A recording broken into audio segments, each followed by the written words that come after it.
Hi, everyone. Welcome to Conversion Conversations. This is Cameron, and today I have a special guest with me, Scott from Vector Sigma. Why don't you say hi? Hi, how are you? Thanks for having me. Yeah, thanks for coming on. If anyone's, watched any of my videos, I'm sure they already know who you are. They've probably read some of your articles. They've probably checked out plenty of your gameplay videos. But I guess just in terms of your time in Transformers trading card game to start off with some context. You've been here basically from the beginning, right? I things kicked off last year at what Gen Con last year or San Diego Comic Con or something, and you've been Yeah, there since then. I guess technically the first cards were released and shown at San Diego Comic Con. I was actually on an African safari when that was going on. Oh, that's awesome. Um, but from there, I wasn't able to go to Gen Con last year, so I know they had again the convention packs, and then teach you how to play, and then they gave out a common cards to a bunch of people. And from there, I had pretty much been watching some gameplay videos, and I've been looking for another card game to get into, and I really like the IP I have since I was a kid. So watching it and understanding it, not having actually played it, I kind of started just digesting as much of it without physically owning it as possible. And then my friend, my teammate John Palmer, who was able to go to Gen Con, got me brought back a couple starters and some other cards. So we started playing just to test it out, and then I actually launched VectorSigma.info like a week before the game came out. Having wrote my first article without even seeing the full set, and I remember the first article I released had to make changes the night before because that was the day Grimlock was released, and I was writing this Dinobot deck without him being spoiled and all this. So so I wouldn't say I was here from literally day one, but I guess day 1.5 It if day sounds like two day was the launch negative date. one, Yeah. right? If we're considering So the launch, yeah. yeah, just not day -5, I guess you could say. But And and anyone yeah. who's looked at any of your work, they know you as I know you as kind of the competitive voice in the community. There's all sorts of different people putting out cool videos and showing off fun matches, but I think you guys approach it from the most here is the things you need to know to win the game, which I appreciate as a new player. Kind of, I especially appreciate being able to go to your site when I was first starting out and just pull a deck list and be like, okay, I've got these cards. Let me learn to play using this deck. That's been real good.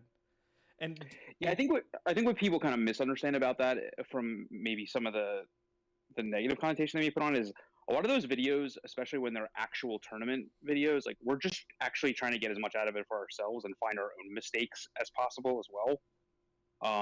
Because we're not going back and let's say we're showing a playtesting video, we're not going back and a lot of times anyway. Sometimes we do it with commentary, but we're not going back and editing out bad plays and things like that. We're just right, which I think it keeping all that in helps there. people learn, like the fact that you, especially some of the videos where you do have post commentary, I think is great when you go back and you discuss, okay, here, had I had a little more time to make a decision, or whatever the circumstances were, I actually probably this might have been the helpful decision, which helps new players definitely think through what they're trying to do. Yeah, and I think there's something to be gained for consistently playing decks that either you've played in the past, whether at an event or whether during testing, and then refining them as opposed to okay, tomorrow I'm going to pick up something different, the next day I'm going to pick up something different. You may miss things, but it's kind of mental shortcuts where you're just playing the decks that are most refined. And I have to be honest, I think a reason we play a lot of quote meta decks is because I think we helped create a lot of those meta decks. So Right. I mean, it's kind of chicken or egg argument type of thing. So you know we all have full-time jobs, we all have other things going on. So when we play and when we play test, it's usually in tournament settings. Yep. So or preparing for a tournament setting. So we're just showing you our entire process. We just don't have time to have a different process, to be honest with you.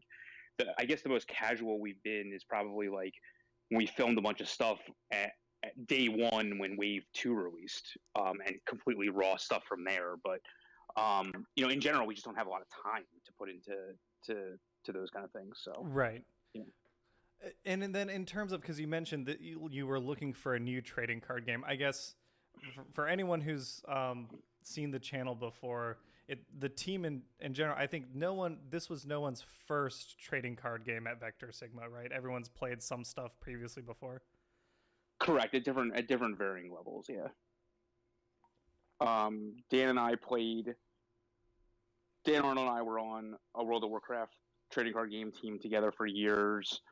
John Palmer and I have been like best friends since high school. I met Mark through Transformers, and then Vince and I go back to World of Warcraft as well. But that necessarily wasn't everybody's first game either. Right. I mean, I've been playing trading card games since 1994. I started playing Magic during Antiquities. Oh wow, yeah. So I dabbled a little bit during like Onslaught, but that's about it. Yeah, Onslaught was like late for me, so that's how old I am. So like I played in the first Pro Tour, and like I've been playing card games at a competitive level since 1995 or 96, I want to say. Mm-hmm. And played Magic until the World of Warcraft card game came out, which was probably at this point I want to say like 15 years ago. Played that its entire run. I was the head strategy writer for the main site for that, so like I actually like was employed by Blizzard or by Cryptozoic, like whoever was actually running it at the time. Oh, that's awesome. And then when Hearthstone came out, they killed the physical card game. Right. So from there, I kind of didn't play card games for a bit, and then I started playing a couple FFG games. Like I played the Game of Thrones game, and I played for like maybe a year, and then I played Star Wars Destiny when that came out for about a year. Game of Thrones did not fit my style at all. It's a very complicated game. Star Wars Destiny is a good game. It's just that FFG proved to just not be a company that I really wanted to support from an organized play perspective. So even though I had pretty good success, like top 80 in the first U.S. Nationals, top 80 in a couple other events, like the game just didn't hold a lot of like interest for me. Mm-hmm. And so when I heard about Transformers with my, how much I like the IP and things like that, it kind of just went from there. And when I knew Wizards was supporting it, and I knew, like I've had experience in the past in licensed games, but knowing the relationship between Hasbro and Wizards of the Coast, which I'm still not 100% sure how it actually works, despite talking to the team many times, I knew that the licensing issue was not going to be an issue like it has been in other games in the past. Like they don't have to run. I mean, they run things by them, but they don't have to like, I don't know. They don't have to run like, oh, we want to ban this card. Like I have to go contact the company and have like a bunch of meetings about it, stuff like that. Like it seems to me like the Wizards aspect is allowed to control the card game cards. Maybe not like the characters that are on the cards and things like that as much as possible without having to like cross every T and dot every I. There are a decent amount of crossing and T's and dotting I's, but it's nothing compared to like working with, like I've worked with Blizzard in the past and with Lucasfilm in the past. Yeah. Like, it's nothing compared to them. So then I guess real quick before we dive into our main topic, you said something interesting that I wanted to follow up on. So you said when Hearthstone came out, they killed the physical card game. And I know right now we're seeing a lot of like, there's all sorts of digital card games. Are you someone that just prefers playing on paper? Like if there was a Transformers TCG app there is the app, but if the app was also a functional version of the game, would you play that at all, or you stick to the cards in hand?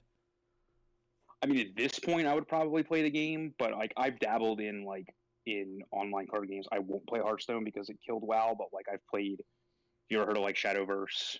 Yes. And like Gwent and a couple other digital card games I have dabbled in a little bit. Honestly, like I would play Transformers if it became a digital card game. I'm so all in at this point, it's kind of impossible not to. But to be honest with you, and I played like Magic the Gathering Online when it was still Moto, not when it's been Arena or whatever it is now. Right. What I like about physical card games over digital ones is I feel like digital card games get solved very easily, especially ones that have like restrictive deck building requirements like Hearthstone or like Shadowverse, things like that. Like it amazed me like when I played Shadowverse when it first came out, like a week in to a new set being released, like, oh, here's all the top decks, and here's the decks that like all these top players are playing, and I'm like, geez, how did you like assess this like so quickly? And like, because there's just so much data that's out there and available to the public that it almost becomes not necessarily 100% about play skill. It becomes just about like a complicated rock paper scissors matrix. Plus, Because there's things like so you don't miss triggers in a digital game, I assume, right? Like the computer kind of handles stuff like that for you, whereas some of the human mistakes that we need to learn to avoid on paper get taken care of for us digitally. right, there's just not as much. There's not as much back and forth in gameplay. It's really more about like, here's my matchup for A and here's my matchup for B, and A always beats B unless something really really out of control happens. And like, this is what I've heard anyway, like at the really high levels. That's why they have certain rules, like you show up to a tournament, you bring 5 decks, and your opponent can tell you you can only run 3 of them and things like that, because it's so like rock paper scissors like that. I mean, more complicated than that. That you actually have to take those advantages away from the player, and that just doesn't suit me as well as like having to sit down, figure things out, play through it. This game has extremely complicated like turn-based mechanics, Transformers, and it's very dependent on play skill more so than a lot of these other games. I'm not saying there's not skill, obviously, in playing like Hearthstone or Shadowverse or any of these games. I guess I find personally like the deck building aspects to be really interesting, and the deck theory aspects to be interesting. And then I just find in digital card games that gets solved for you, and you almost can't go any other direction than what the millions of people have already, thousands of people have already figured out in like a week. So, it's just different. Yeah. And actually, that's a great segue because you mentioned deck building, and that's kind of the goal of this conversation. Is so like we've said, I'm a relatively new player to TCGs. I've played Transformers. I've played decks that I've found online. I've tweaked them a little bit to my liking. I've built one deck list from scratch, which was my attempt at getting Menasor to work. It's gone through like probably 5 iterations, and I was never really happy with it. But I figured, if I'm struggling with this thing, I'm sure there are other new players who maybe like me, like Transformers, haven't really played a ton of TCGs but want to get into it. And I was thinking maybe we could have a conversation about pitfalls to avoid or strategies to think about when building a deck from scratch. Because I've seen that in the community. People love building around their favorite characters, even if it's not necessarily the strongest deck in the world. They're trying to make their favorite characters work. So I figured maybe if we talk about some of the things to think about when building a deck list, it'll help out other new players in trying to build those decks better. I guess starting out, the first question I've got is so for anyone who doesn't happen to know, I think the only rules about Transformers TCG decks are it has to be a minimum of 40 battle cards and a total of 25 stars. And I guess a sub rule of that is you have to have at least one character card, right? Because otherwise you'd lose the game as soon as it starts. Sure, and three of any card in a battle deck. Oh, that's true. Yes, and max of 3 of any battle card. I think other games do different numbers, but yeah, max of 3 of any battle card. So I've seen like other deck lists out there where it's like an even mix of like orange and blue and stuff like that. I'm wondering or I've seen decks built around like, here, let me get as much bold and attack as possible, which I get, like you want to knock out your opponent's characters to win the game. I've seen decks designed around dealing direct damage through battle card effects, or decks built around using character card effects to win. I guess the first thing you do when you're thinking up a deck you want to play, is the first thing you have to think of the win condition that you want to, like your route to victory, or is there anything else you think in mind before coming up with that central idea? So I think Transformers presents a unique way of going about thinking of those things, because you have characters and you have a battle deck, and I'm a strong believer that they need to be synergistic with one another, but it doesn't necessarily mean that you need to start with one or the other. I've made decks based around certain characters, and I've made decks based around wanting to play certain battle cards. Typically, I will say that there are exceptions to this, but like whatever battle card, if you start on the battle card side, it usually comes down to what color pip the main cards you're trying to build around are that kind of put you in the direction of whether you're going to be an aggressive deck or whether you're going to be a defensive deck. I've kind of found the decks that go in between just aren't strong enough in the current metagame, just because there aren't enough ways to manipulate your combat step to where you can mathematically assume that you're going to get the right colors at the right time. Right, and I think I don't remember if it was you guys that used the term or if I heard it somewhere else, but someone called it divergent flips. It's like if you're too split down the middle, then you can't predict with any reasonable accuracy what your next flip's going to be offensively or defensively to get the effect that you want. I mean, you can predict anything, but it won't work out in your favor. That's part of the issue. Like, you typically when you build decks, you should want to be aiming for, every card you flip counts as one side of whatever you are. So if you're an offensive deck, and you're flipping two battle cards outside of having bold or whatever, you should assume that you're basically adding 2 power to your character's attack and vice versa on defense, and then tough and bold and other effects will add from there. Even when you include your whites, your blanks, your doubles, normally the math should work out to where it's still an average. It should be slightly more than an average of like 1.0 per card that you're flipping. And I've built simulators to try to figure that kind of stuff out. Yeah, I've got like an Excel sheet I've been trying to use to figure out like, okay, if I've got 3 cards in hand, that leaves 37 cards. On the flip, what's the probability of the first card being an orange or a blue, or that sort of stuff. Which I think everyone can use some. I mean, maybe not build a whole simulator, but everyone can use some math to help structure their decks a little more tightly. Yeah, normally like I'll just put the deck itself into the simulator and then figure out like what the typical flip like density curve is, and then from there, I mean, like I won't do it. I'm not like a poker player. I know how to play, and I'm just not as good as like other people where like I have all the odds memorized at all times. So I don't use. It's hard for me sometimes to take into consideration like what's in my scrap pile, what's in my hand, and take that kind of stuff away. But at least by doing the simulator up front when I first create the deck, I can at least see what I should expect to flip, and then I can kind of look through piles and say, okay, how many doubles do I have left? How many whites do I have left? How many blanks do I have left? And kind of go from there. But honestly, like if you watch enough combat in this game, you will see like, I mean, you could flip 4 cards very easily or 6 cards very easily by having like bold or tough or flipping a white and stuff. But honestly, a lot of times if the deck is built to specs, like you'll still wind up with that same average of like 1 per card. Like I've seen Metroplex decks and things like that are obviously off the curve, but in general, like you're like, oh, I have bold 3, like, and you flip like blank white, but then you flip 2 doubles, like it still winds up being right around the 1 per card. So like right. it usually does work out when you play enough games. So then I guess right, we've got our central idea for a deck, whether it's based on a character or based on a win condition. Where do you go next? I guess we've been talking about flips a little bit.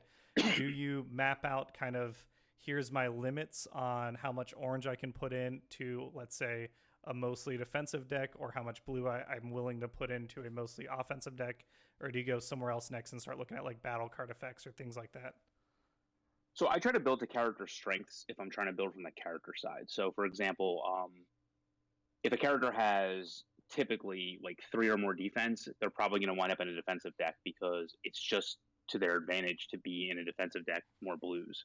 If a character has high attack or bold or something like that, it's pretty obvious for their star cost anyway. Like if the team does that, they're going to be a more offensive deck. Those rules don't always follow, but when I have diverged from that, I will say like the decks just don't wind up all that well. Like I remember during Wave 1, for example, like because Dinobots was always losing to Insecticons, I said like, well, what's one of their advantages? Like a lot of them have 2 defense, so let me try to build like a mostly blue Dinobot deck because Dino Chomp is still going to go in the deck and it's blue, and I can run Leap into Battle instead of running Supercharge and things like that. Let me see how this works. And I improved my bugs matchup, but I hurt a lot of my other matchups. So it just became obvious to me from certain exercises like that, that like the characters were built with a certain strategy in mind, and deviating from that usually causes you to have a deck that's just not as efficient as what I don't want to say is what the designers intended, but it seems kind of obvious that it is what the designers intended, just because of the way that I've found it to work now. I mean, some cards are universal enough where you can run them either way, but in general, like those are some hard and fast rules that I try to follow. But it really just depends on whether you're starting from the character or from the battle card perspective. Like, a good example of that is like what if you look at a typical cars deck, it's going to start from the I want to run start your engines, I want to run turbo boosters Yep. because I want to have multiple attacks. So getting multiple attacks is different than just getting my attack to be like a zillion, like the way Dinobots runs, or having more efficient attacks than my opponent, like the way Insecticons works.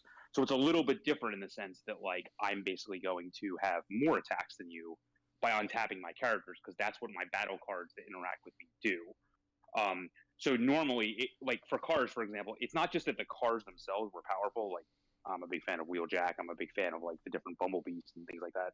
It's more that Start Your Engines was the powerful card. So that's one example where you would start from the battle card perspective. Same thing with Dinobots with Dino Chomp, although they kind of get both sides because you want to build around Grimlock and you want to build around Dino Chomp at the same time. But that's just an example of being able to start from either perspective, because they exist together. Yep. Yeah, and that's been interesting to see kind of some of the tribal tools we've gotten so far. Like I know in my personal play experience, I spent a good chunk of time. I didn't really use my own deck list, but I used some deck lists I found online trying to make like planes work in wave one, and I just couldn't seem to put them together in the same way I was able to put a Cars deck together. It seems like there's definitely a lot of judgment that needs to go into, okay, here's the tools I have available, even if I'm trying to make something work competitively. Is there better tools out there that do the same thing, maybe just with different characters I found? Yeah, some tribes don't have the cards that support them right now, so you just wind up building generic aggro deck, generic defensive deck, and sometimes without those tribal cards anchoring it, it's just not as efficient as you could do it with when your Dinobot deck will get extra cards in it, your Insecticon deck will get extra cards in it, your if the plane and tank decks just cards aren't as efficient and aren't moving you in the same direction. So, what can you do? Right. I guess actually I have one thing I skipped over on my list of questions that I know, I think I know the answer to, but I figure maybe it's good, especially if this is more beginner oriented. Would you ever play more than 40 cards in a battle deck? No, it doesn't make mathematical sense. Right, because if you're limited to three of your your best card you probably are running three of if it's that good. If you're adding one card in 41, 3 over 41 is a smaller chance to pull it than 3 over 40. Correct. Is there? And it's not just that; it's also the battle conditions as well. Like, I guess the battle fifths sometimes won't make that much of a difference when you have redundancy, but it certainly makes a difference in what you actually draw. When you say battle conditions, what do you mean? Like the battle flips. Like if you gotcha. Just run another orange, it might not. Yeah, it might not make that much of a difference, but it certainly does in the sense of like what you're going to draw. In terms of, because we've talked about a couple different types of decks, the way I've viewed it, personally, is there's everything's kind of a variation of orange aggro decks, right? Trying to swing and deal damage as quickly as possible, whether through extra turns or by having big, tough characters that can swing really hard. Or there's blue decks that are trying to do something that's not aggro. Would you, in your head, do you split them up any further than those two general ideas? Or would you say like there are X number of archetypes of deck lists that exist in Transformers? So that's a complicated question and an article I've been trying to figure out how to write for a long time now. Like, it's not a rock, paper, scissors. It's very much like, at the minimum, like a 6x6 grid as to how the format actually interacts with itself, if that makes sense. Yeah, I'm thinking so. So what's your X and Y axis in that situation? You gotta put a legend on this plot. it's basically just like it's basically just like the same decks against each other, like the way the metagame shapes. So Oh, it's like gotcha, you would just gotcha. So you're so you're like where ranking they each individual matchup. yeah, it would be your percentage chances in each individual matchup. Mm-hmm. And I like let's just take six for example. I don't even think three of them would be orange and three of them would be blue, for example. I just think that the way it what's actually interesting about this game, because there's only so many colors and directions that you can go, because I don't like, to me, like green is not a combat color, it just helps you do other things, even like when black comes in, Right, and certainly white, like they don't. black without Yeah, orange or blue wouldn't do a whole lot. right, so you can't build around the other colors, so it really just comes down to like which of your two like primary colors, for lack of a better term, are you building around. And at that point, the decks operate differently, even if you had the same exact battle deck, which you never should, with the characters. Like, uh, a deck like Predacons running orange will be different than a deck running Insecticons, will be different than a deck running Cars, will be different than a deck running Dinobots, all running versions of the same orange deck, just because of how the numbers of characters, the powers on the characters all interact. And what also is really good about the game is some of the characters are so unique in what they do and how they interact with the board that the entire matchup swings on them having one of four or one of five characters, like in a combiner team or something like that. And, you know, access to be able to attack that character or how that works can sometimes swing like how an entire game works. I know it seems odd, but that really is how it breaks down. Like you can be favored in one orange matchup and be unfavorable in another, just based on like having different stats on the characters, different abilities on the characters. Because for example, a Dinobot is harder to kill in single combat than an Insecticon is. So, for example, like in Wave One, like Optimus Prime based Battlefield Legend based decks struggled against Dinobots at times because they had three giant dudes to deal with versus four smaller guys to deal with Right, where you can Insecticons. almost pop an Insecticon per attack. Right. So it became like a race as to whether or not you could kill them before they could kill you. Whereas like the Dinobots, if you needed more than one attack, they could just kill you right back. Yeah, that's a really good point. I wasn't thinking of it that way, but right in my mind right now, the three orange decks that I have played against and with the most would be Sentinels, Dinobots, and Insecticons. And all three, you're right, all three are, I mean, they're essentially dealing damage, but they're all doing it in a different way. Sentinels has a lot of hand disruption, kind of taking away your opponent's tools as you're playing. Insecticons have these big swings, but they're these fragile creatures. And then Dinobots, they get their big swings also, but there's a little more durability there, and they're not as wide. Yeah, agreed. And then and that it's surprisingly different despite the similarities in the battle decks. Mm-hmm. Yeah, I guess I haven't played or seen Devastator a ton, but I guess he could be thrown in there too. But they're weird, suicidal kamikaze guys. Yes. So I guess you mentioned it briefly. You said kind of this is something that or maybe I misinterpreted. Is this something that is unique to Transformers in terms of how structured things are around a character? I haven't played the other TCGs like I know Magic, right? Magic, you build a deck, but it's not built around a character. Is this something that's new to kind of the TCG genre? Sort of, but not exactly. So, Star Wars Destiny is a card/dice game, which is based around certain characters. That's similar to it, but what actually happens there is that like what you can put in your deck is actually fully dictated by the colors of your characters, so that like your characters determine what you can even play to begin with. It's so like a mana pool, kind of like a commander deck or whatever. Yeah, it's like exactly. Think of it. Yeah, that's a good example. Like the colors on your commander dictate what you can play in your commander deck in Magic. It's the same exact thing. So like the colors of the characters you actually play determine the colors you can actually play in your deck itself. So aside from that, like I would say the universality of being able to do whatever you want is it unique, at least in what I've played in card games. I'm not familiar with 100% of the ones that are out there, but it's unique for me in games I've played. Like even when I played WoW, you had like a hero that could be attacked and everything like that interacted with, but that also determined the cards you could put in your deck Oh, as well. based on like It was like, class or something. yeah, Yep. class, race, all that kind of stuff. So faction, like things like that. Whereas this is completely wide open. There's obviously certain cards you want to play. Yeah, you In don't your want to deck, put but Null Rays of Starscream in a right, Megatron deck. right. But there aren't that many cards that don't allow that. Right. It's only I can think of like a handful. Right.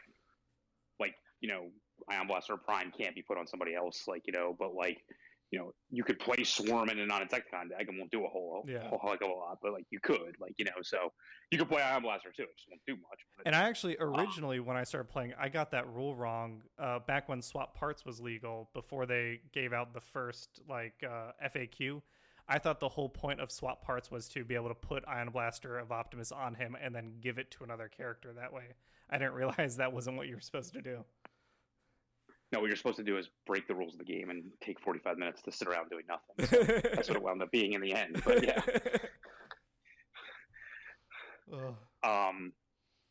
But so yeah, I mean, for me in games I've played, it's unique in that aspect.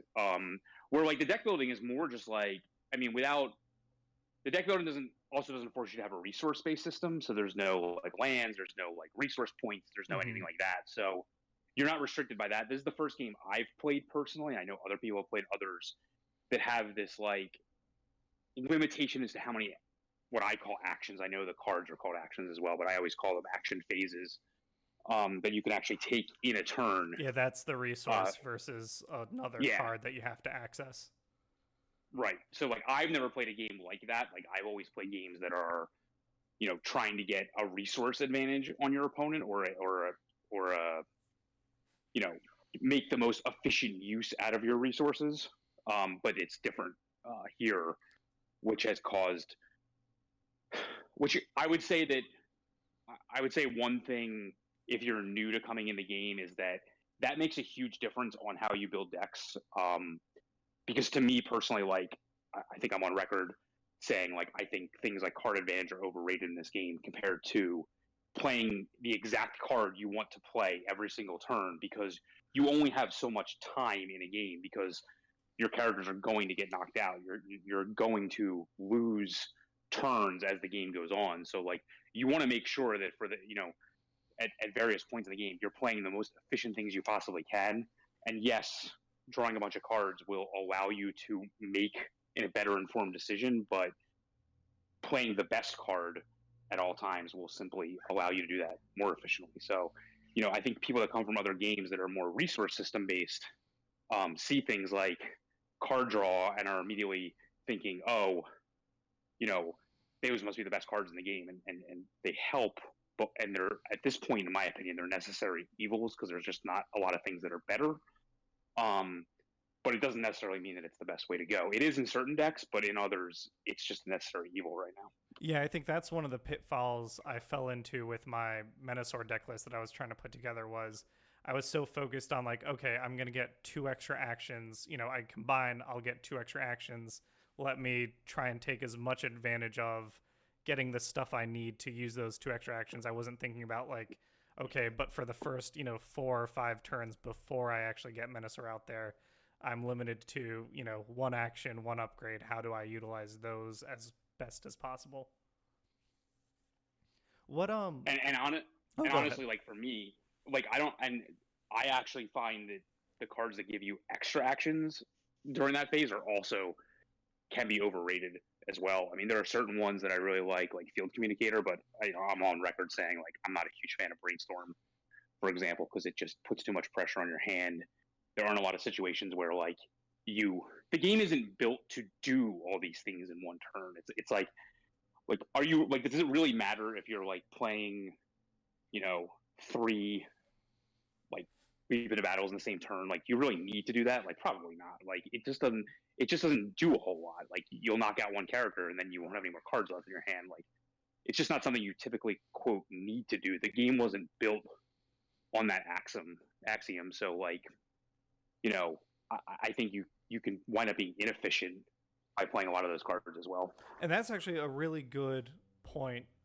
When you said like the you're kind of limited. There's certain special rules that help you either get damage out across other characters through direct damage or the steamroll battle card or Grimlock's ability. But like in most cases, right, you could pile up a ton of damage, but it'll still probably only kill one person. Is there, I guess, if someone's putting together their first deck, is there a, let's say, for example, it's an aggro deck. Would you say that as they're putting things together, is there too much stack up damage that they could plan for? Like if they're trying to shoot for getting, 25 damage swings each turn versus doing something else. How do they make that sort of decision?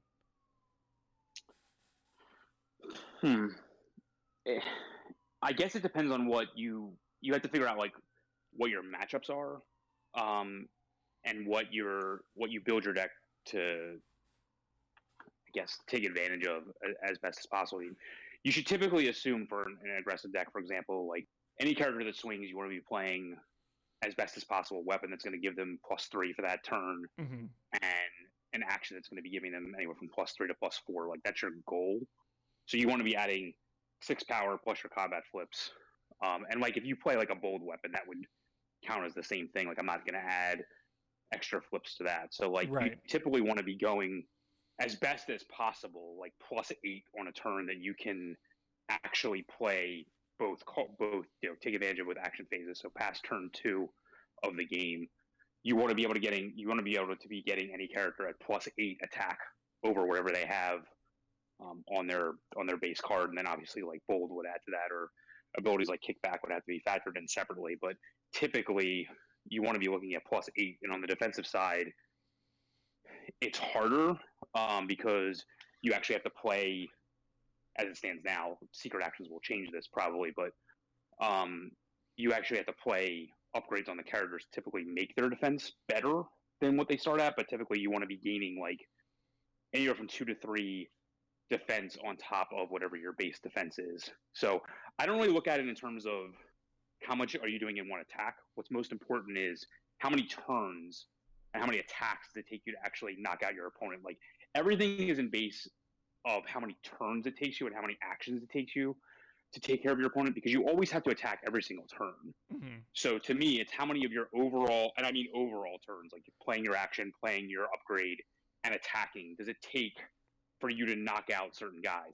And if you can get, every time you get that number decreased by 1, so when you're actually saving a turn into how many turns it fully takes you to kill a guy, that's where you start to build the advantage on the aggro deck perspective. And every time you can prevent your opponent from doing that, that's where the advantage comes in on the defensive side. Like for example, if you think of current like aerial bot lists, right?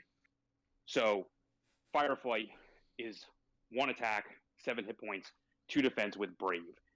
Every attack that he soaks up from the opponent beyond the first, like especially the first, like if he as long as he doesn't get one shot, you're ahead. Because you have 5 characters and they typically have less. Right. If they have the same number, then you're probably surviving even more attacks because they're having all their guys have low attack. Yep. And they have to hit that defense multiple times. Right. So every attack past the first that it takes to kill a character like that, you're way ahead because you have more characters to act with. So I tend to look at things as number of turns that it takes for each side to do what they're trying to do or prevent, in the case of a defensive deck, like prevent their opponent from doing something, is a more important factor than that. But in terms of deck building, you want to make sure you're playing as many cards in your deck to then shave off turns or add turns if you're playing a defensive deck, for example, as best as possible. Or a defensive deck still needs to actually do damage to win. So that's where cards like Bigger They Are, Heavy Handed, Leap into Battle, like they're still blue cards and they still add to combat. So, yep.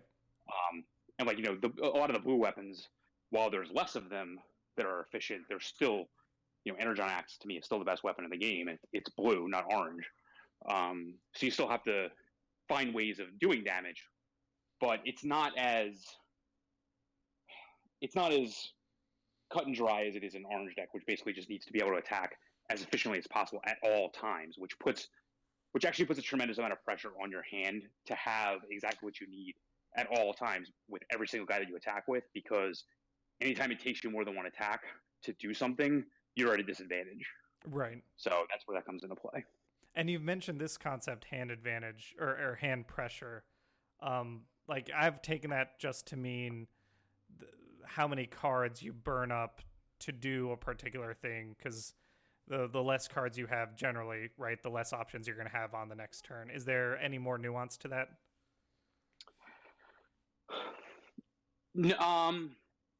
No, it's playing the right things at the right time, and in this game, because you start with such a smaller hand size than compared to other games, you just need to make sure that you're not wasting those actions phases, like wasting your upgrade for the turn or wasting your action for the turn when you don't need it. So there are certain characters like like if you're attacking with like a Sentinel Prowl, for example, and your opponent has a guy with like 3 hit points and 1 armor left, like you probably don't need to play your action or your upgrade for the turn in order to knock him out. So just save those cards in your hand, because you'll probably need them for when your less efficient attackers actually have to attack somebody that's larger. So this is where the cat and mouse game of like attack orders and target selection and things like that come into play, but we don't have time to go into all that. Right. That's more of a play than a deck list type conversation. But if you understand those things, if you understand like target selection and attack orders and things, that'll influence how you build your deck as well. Because I think one thing that I just want to mention is when I typically build a deck, I'm trying to find redundancy in the actions and upgrades that I'm using. So like if I'm building an orange deck, I'm going to want to play as many of the 3 attack weapons as I can that stay in play as best as possible. If that doesn't exist in the format like it didn't in Wave 1, there's other options that you might need to go with. But I typically try to find as much redundancy as possible. So like I'm going to play Reckless Charge and Supercharge. I might not play 3 of each, but I'm going to make sure I have like 4 to 5 to 6 total actions that basically redundantly give me +3 to +4 attack as best as possible. And as more cards are printed, that's only going to increase. Right. Same thing with like on the upgrades, right? There's Erratic Lightning and there's other orange weapons that can give you that that attack value that you're looking for. Right. And I've run the math of like one of the first article I ever wrote was like a comparison between in an orange based deck running Flamethrower versus Power Sword, and it wound up that Flamethrower was better. Because the blue pips that you were flipping at times were on offense actually hurt you by playing 3 of them over the other 3. So there are certain things you need to look at in that as well. Like the color of the pip does matter in certain calls like that. But I think we've probably seen most people accept that over time. They didn't accept it earlier, and now there's just so many more options that's not even really even a factor, honestly, much anymore. Like. But you have to watch out for certain scenarios like that. Is there, I guess, and I'm sure it depends deck on deck, because that's, I think, what I've been learning through this conversation is due to the unique mechanics in the Transformers TCG, everything is very deck situational. Is there a way to judge the value of a marginal attack +1? Like, let's say you've got 2 weapons, 2 generic weapons. One gives you +2, one gives you +3, but gives you -1 defense. Would you play the one that gives you +3, -1 every time in an aggro deck, or is there a situation where you say, actually, that 1 defense on my character matters?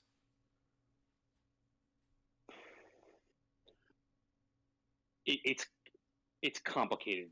The first combat simulator I actually ever created attempted to do that, but the factors became so varied that it was, because again, you're looking at the number of turns that it takes for your guy to survive or to KO the opposition. Right, the turns you were talking about earlier in terms of how fast you can kill versus how many turns you get before you're done.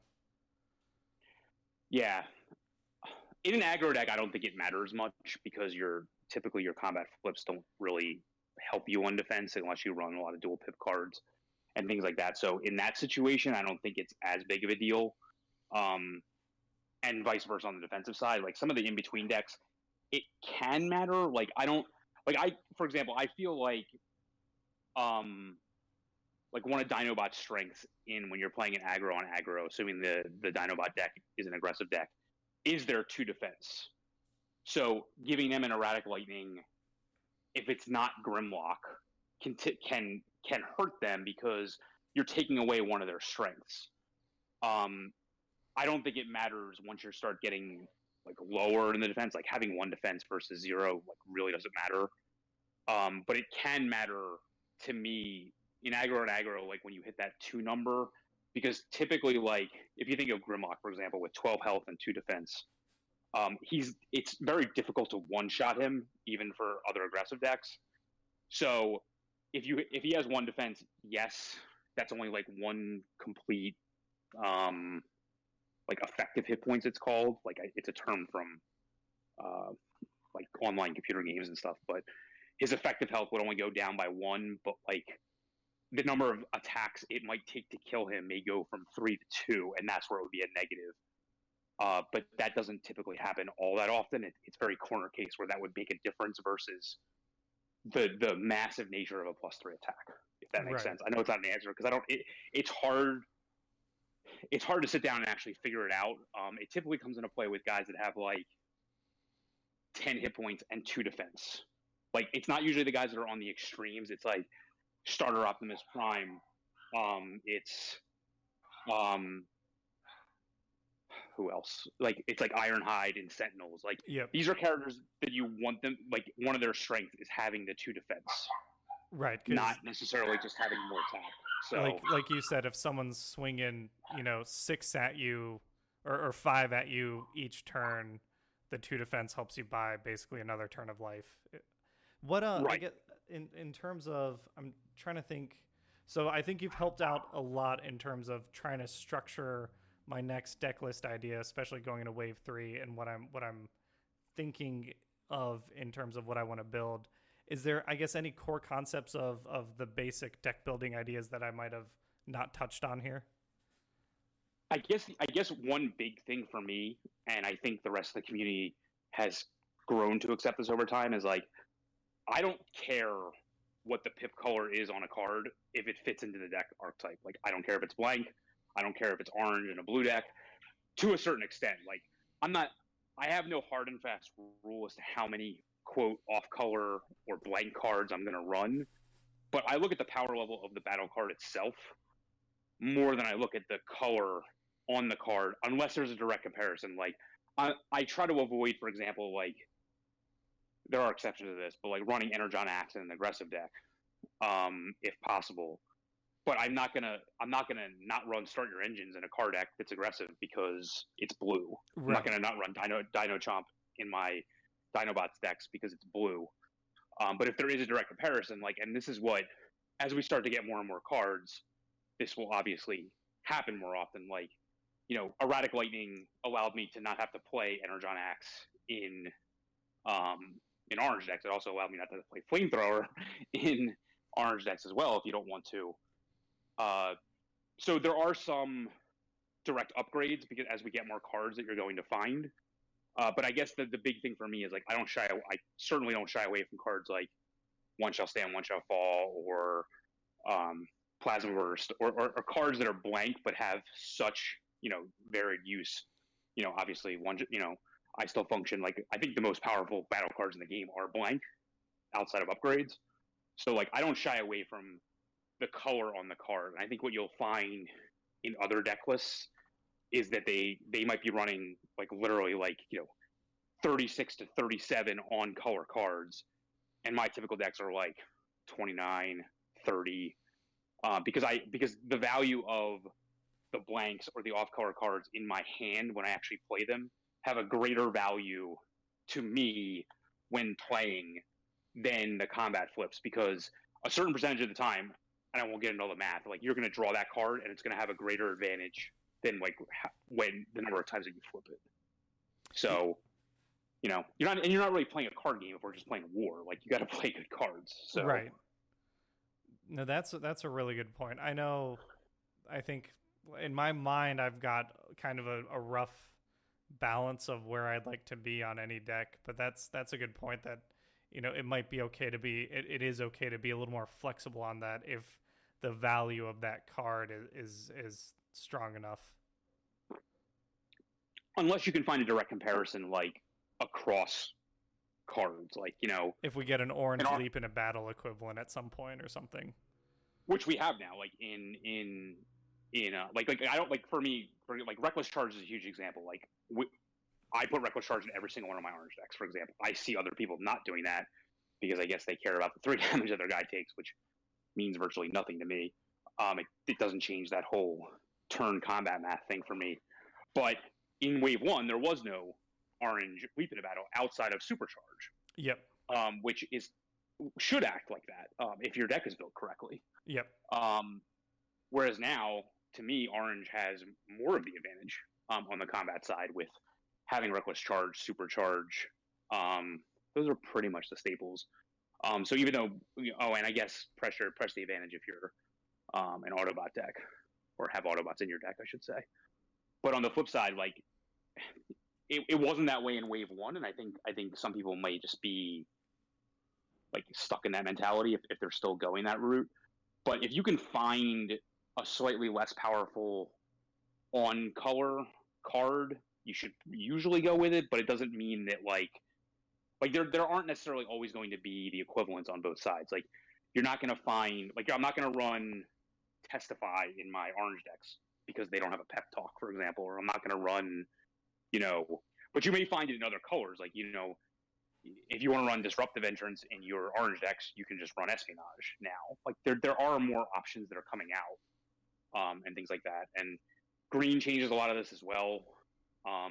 But there are usually options you can find, quote, in color, or at least in white or in blank, that'll give you what you're looking for without having to necessarily completely upend yourself from the color perspective.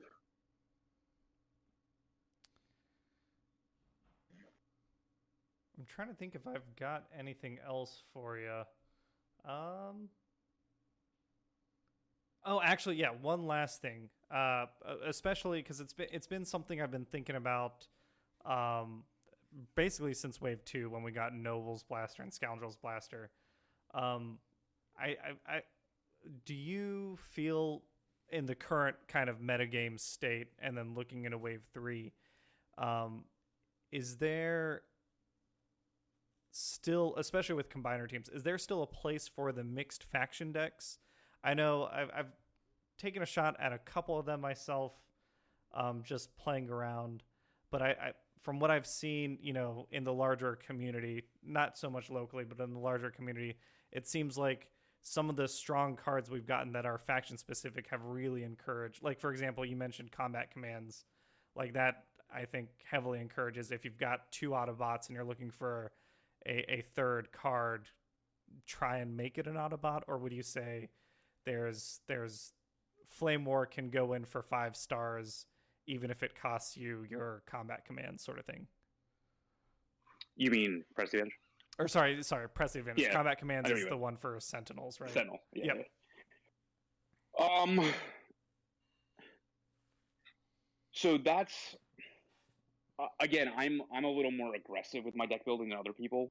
Like I will play specialist base cards with 1 specialist in my deck. I will play ranged cards with 1 ranged character in my deck, depending on how important they are to the strategy. Like I'm not a type of person like that's going to have to is forced to play multiple characters that necessarily interact with the combat cards if they're individually powerful and they make sense in the deck. You just have to know that they're going to be, quote, dead cards like after the fact, or like if that character gets knocked out, or and that can be like, and you can kind of control that through the flow of the game. And like if you have those cards in your hand, you don't necessarily have to be as aggressive in getting those characters out on the battlefield to be attacked as early as necessary. So like there's ways to control that, I would say, which again, I think this is something that a lot of people are fearful of, and I'm certainly not fearful of. But yeah, again, I tend to look at the stats and the abilities on the characters if it makes sense. Some of the tribes make sense to all stick together. Like again, like a lot of the Insecticon cards are powerful when you're playing an all Insecticon deck. Obviously, the combiner teams can't really be run very efficiently outside of themselves. If you want to, I mean, you can run combiner pieces in other decks, but typically the combiner deck itself can't run other options. It's not like they're Scramble City combiners or anything like that. Take an arm from Menasor and a leg from Superion and make your own combiner or anything like that. So I guess the short answer is yes. Like again, it's similar to the battle cards. Like I will look at a character in isolation as to how powerful they are. I thought going into Wave 2, the cards like Confidence and Swindled were going to make a big difference, that I wanted to run my decks like solely in that faction. And I think in the very, very beginning, I built a lot of decks with them. Then they proved to be overvalued by me, because just playing extra things in a turn just wound up not being as important. And now I've kind of even swung back at times to start playing them again. So it kind of depends again, like as to what that synergy is with your battle deck and with your characters. But for I've created decks with like Grimlock as my only Dinobot, and I'm still running Dino Chomp. So and he could be with 2 Decepticons. Like that doesn't matter to me, especially in the sense of certain green cards like Press the Advantage, or like the various blasters and things like that. Like if they're green and I can get them out of my deck pretty easily, like I can run one character and it's fine. I think that was a long answer too. Yes, I look at the character's ability, and that's more important than like anything else on them. But no, I mean, but I think that context is definitely helpful. I know I'm definitely of the mind, at least in my starting out, I've definitely been of the mind that like, okay, if I'm going to play this card, I want to have at least half my team be able to use it in case someone gets knocked out, because I'm always paranoid about like, the dead cards pulling up in my hand after the team's gone. I think the game has changed to where that isn't as important anymore with like the advent of green or cards like Swindled and Confidence and things like that. I think has allowed changes in that the way that is. And I've been playing cards since like Inspiring Leadership since like the game began, to avoid those situations. Like I don't necessarily have to go out of my way to run those cards, but if they make sense, like I'm not saying like I'm gonna build a deck with like one specialist, one ranged guy, one melee guy, and I'm gonna play like right, everything, like each one. Right. But that could happen, honestly. Like I mean, I would have to have a lot of card effects were strong enough. Right. Yep. Exactly. So like, it's not out of the realm of possibility, but it helps to have redundancy, just from like I always have a place to play my cards, but it's not as important as like power to like the cards in this game are singularly powerful enough to try to get around that instead of playing less powerful cards. That makes sense. Yeah. And then I mean, I think that hopefully that's some good helpful advice for everyone else who's kind of trying the game out for the first time, especially with Wave 3 coming out soon. Hopefully with organized play we see kind of an influx of players. I know you guys probably in New Jersey have the biggest competitive scene, I think, in terms of local access. Well, I'm west of Philadelphia. I've never lived in New Jersey. Oh, okay. Whoa, okay. He's there. The tournaments that I usually go to are in New Jersey. So it is the like Philadelphia, Southeast New Jersey scene. Yeah. But then I guess in terms of things to think about when we're deck building, especially for new players, I know one thing I'm struggling with right now, the part that they just announced is sideboarding, which I know it was a thing in Magic, but I never really was a competitive Magic player. I just try to play a fun Goblin deck as much as I could. Is there, I guess, the idea for sideboarding in my mentality is, and I'm hoping for maybe some correction if I'm wrong here. For example, let's say I'm playing Sentinels. I know that I have a rough matchup against Insecticons. Is my sideboard, does that exist to put the 10 cards in there that can help me turn that Insecticon match around, or is there something else I should be thinking about?